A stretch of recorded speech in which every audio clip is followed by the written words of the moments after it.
రీసెంట్గా SSC CGL mains 2025లో వచ్చిన question statistics సంబంధించింది. క్వశ్చన్ చూసి కంగారు పడదు, బొక్క ఏముండదు క్వశ్చన్లో. క్వశ్చన్ చూద్దాం. మార్క్స్ ఇచ్చాడు, ఫ్రీక్వెన్సీ ఇచ్చాడు.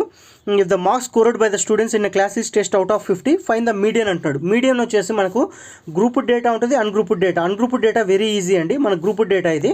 సో దీనికి ఎలా క్యాలిక్యులేట్ చేయాలో చూద్దాం.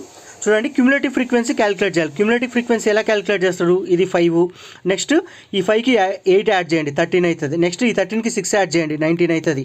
ఈ 19కి మళ్ళీ 6 యాడ్ చేయండి, 25. మళ్ళీ ఈ 25కి 5 యాడ్ చేయండి, 30. ఇప్పుడు ఏం చేయాలంటే ఈ టోటల్ క్యుములేటివ్ ఫ్రీక్వెన్సీ బై 2 చేయాలి. ఎందుకు బై 2 చేయాలంటే ఒక ఫార్ములా ఉంటుంది. ఆ ఫార్ములా మీకు అర్థమైతే అప్పుడు ఈజీగా అర్థమవుతుంది. బట్ యాజ్ ఆఫ్ నౌ అట్లా గుర్తుపెట్టుకోండి. 30/2 చేస్తే ఏమొస్తుంది? 15. ఈ 15 ఏ మీడియం క్లాస్లో ఉందో చూద్దాం. ఇక్కడ 13 వరకు ఉంది, ఇంతవరకు 13. 15 వచ్చేసి ఇక్కడ ఉంటుంది. సో 20 to 30 మధ్యలోనే మీ ఆన్సర్ ఉంటుంది. ఇక్కడ ఇది చూడండి, ఇది కాదు, ఇది కాదు, ఇది కాదు, డైరెక్ట్గా 23.3. ఎగ్జాక్ట్గా ఎందుకు బై 2 చేస్తున్నాం, ఎందుకు అనేది మీకు ఒక ఫార్ములా ఉంటుంది. ఇక్కడ L+N/2 - CF/F × H. Video pause చేసి చూసుకోండి, అప్పుడు మీకు అర్థమవుతుంది క్లియర్గా. అప్పుడు ఆ ఫార్ములా పెట్టి సాల్వ్ చేస్తే మీకు ఎగ్జాక్ట్గా 23.33 వస్తుంది.